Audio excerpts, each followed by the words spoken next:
arrasta tão baixo no chão. Tu, pessoa nefasta, tens a aura da besta, essa alma bissexta, essa cara de cão. Reza, chama pelo teu guia, ganha fé, sai a pé, vai até a Bahia, cai aos pés do Senhor do Bom Fim. Dobra teus joelhos 100 vezes, faz as pazes com os deuses, carrega contigo uma figa de furo marfim. Pede que te façam propícia, que retire a cobiça, a preguiça, a malícia, a polícia de cima de ti. Basta ver-te em teu mundo interno pra sacar teu inferno. Teu inferno é aqui, pessoa. 18 horas e 2 minutos no horário de Brasília. Começa agora para todo o Brasil, ao som de Pessoa Nefasta, mais uma edição do É da Coisa. Se a coisa parecer confusa, atrapalhada, vem pra cá, meu filho, que a gente desconfunde, desatrapalha nos caminhos de Deus. Jamais do capeta, né? Até porque o inferno de algumas pessoas é aqui mesmo, são as coisas que as pessoas fazem, né? Oh, meu Deus, não, o inferno é aqui, não é em outro lugar, né? E para muita gente o inferno são os outros, mas não é aquela pegada sartriana, entende? Assim, da individualidade radical. Momento cultural. É só intolerância mesmo, né? E nós somos pela tolerância. É isso aí. Boa noite, Vale Bene. Boa noite, Bob Furro. Boa noite. Ontem vieram a público os números da pesquisa IPEC, bastante aguardada, como eu comentei hoje de manhã. Porque a pesquisa IPEC é uma pesquisa presencial, tem profissionais de primeira linha, os profissionais que eram do IBOP, que deixou de fazer pesquisa, né, essa pesquisa eleitoral, montaram IPEC sob a coordenação da mesa Márcia Cavalari, que é uma das profissionais mais respeitadas da área. E é sempre bom quando a gente analisa pesquisas que nem se compram nem se vendem, né? Assim como as pessoas boas. São aquelas incompráveis e invendáveis. Bob Furui. Né? Então. E aí, é claro que os políticos levam a sério, o mercado leva a sério, os analistas levam a sério. Ah, isso impede de errar? Não, não impede de errar. Não impede de errar.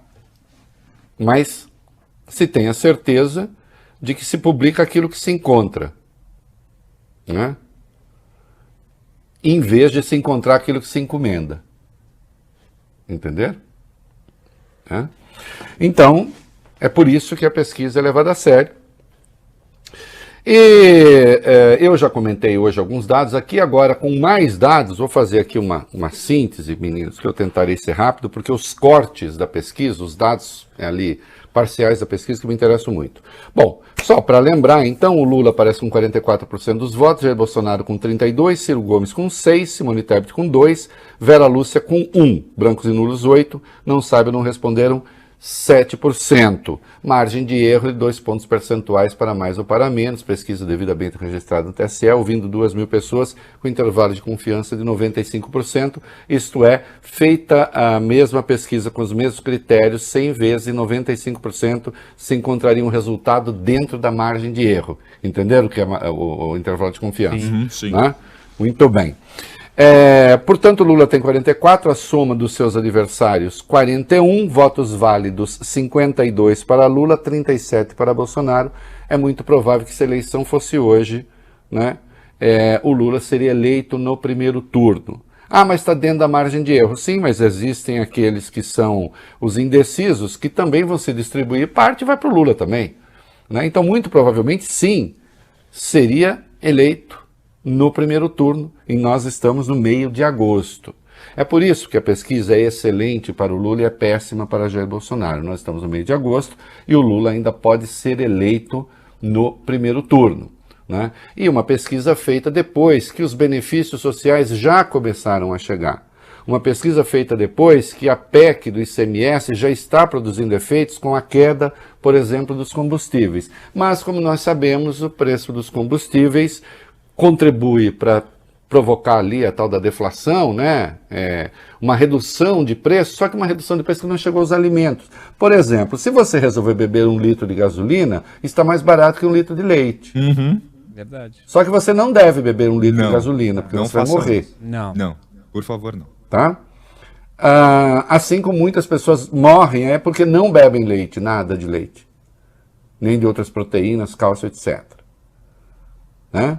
Então, não é assim, você não vai... As duas medidas do Bolsonaro, tanto a do ICMS quanto a PEC dos benefícios sociais, obviamente são intervenções extemporâneas porque de fato fora do tempo, poderia ter sido feito ao longo do tempo, né?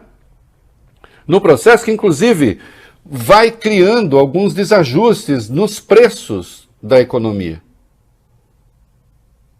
Mas parece que as pessoas têm noção de que, exceção feita a redução do ICMS, essas medidas todas, dos caminhoneiros, dos motoristas de táxi, os 200 a mais no Auxílio Brasil, tudo isso é uma medida temporária, vai até dezembro, depois precisa ver, né? O que chamou a minha atenção nos números, rapaziada, é que eles são de uma coerência formidável. Eu vou dizer por quê, já vou explicar. Né? Só para lembrar, 51 a 35 no segundo turno, 16 pontos de diferença. Notem que Bolsonaro ele é bastante inelástico nos pontos. Né? Ele tem 32% no primeiro turno, no segundo ele tem 35%. Ele cresce muito pouco, ele cresce apenas 3 pontos. Lula cresce 7 pontos. Ele vai de 44 para 51. Né? Então, também isso é uma coisa bem negativa para Jair Bolsonaro. Chamou a minha atenção, e de todo mundo, os votos espontâneos. Em estando certo, isso explica por que os demais candidatos estão numa situação realmente muito difícil. A chance de aparecer um terceiro nome, olha, hoje são muito reduzidas. Eu não sei o que poderia acontecer, Bob Furui, Evolio Bene, para que isso se desse. Assim, eu diria a você o seguinte, no universo das regularidades, né, salvo um Zeppelin, salvo, tá, entendeu? Uma coisa assim, algo que se abra do céu, fica muito difícil. Porque o Lula tem 44% das intenções de voto no primeiro turno, o Evolio Bene, ele tem 41% dos votos espontâneos. Então isso indica o grau de decisão do voto também, que nós vamos ver. Né?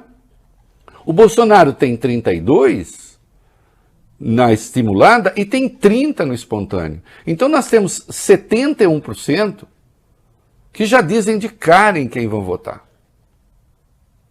Né? E o Ciro aparece com 3% quando ele tem 6% nos votos estimulados. Né? Tem ali um núcleo bastante convicto dele, claro. Né? Mas, a depender de como as coisas andem, ele sabe muito bem que ele pode ser alvo ali de uma coisa como voto útil, por exemplo. Quando a gente vai para a rejeição, Bob Furuia, tudo combina também. Sim. Né? Não votariam de jeito nenhum em Bolsonaro 46% dos entrevistados. Quantos votos mesmo Lula tem no primeiro turno? 44%.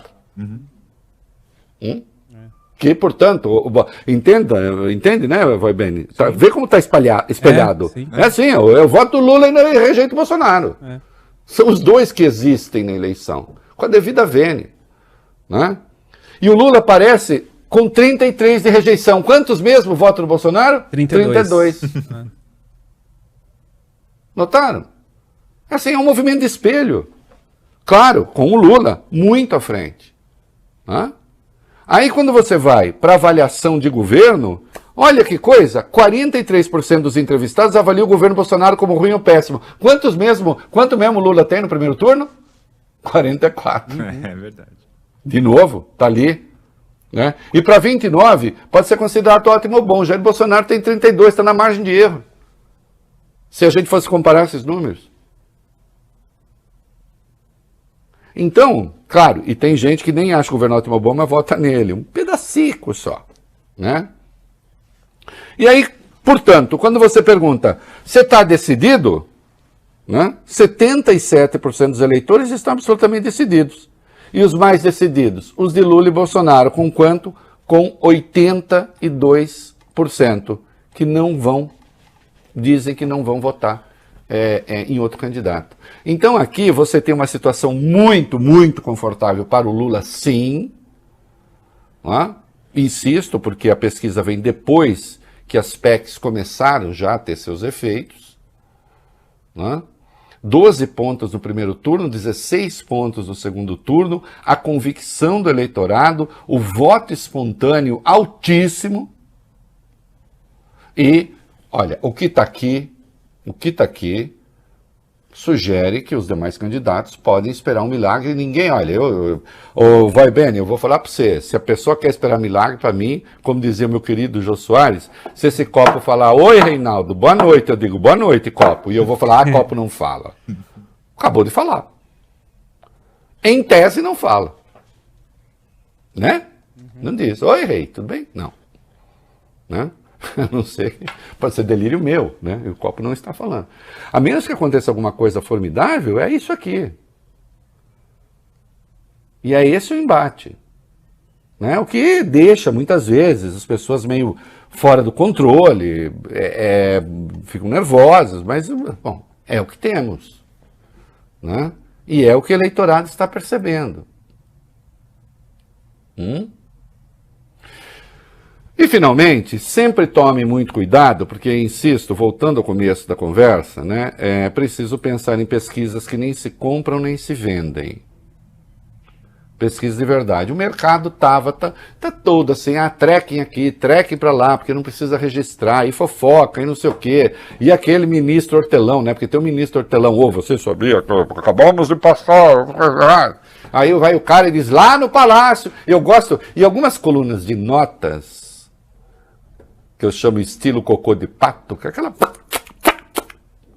né? Aquela espirrada.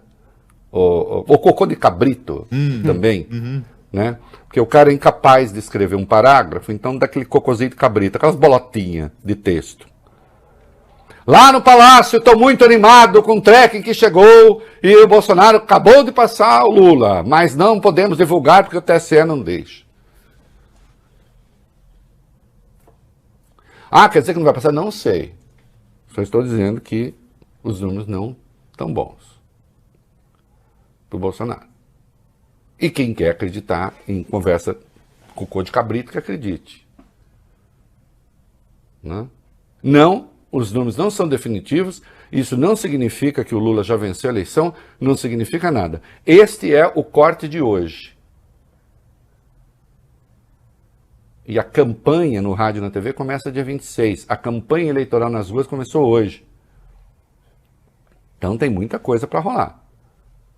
Agora, que no momento as coisas estão muito bem para o Lula e muito ruins para Bolsonaro, os números estão aqui.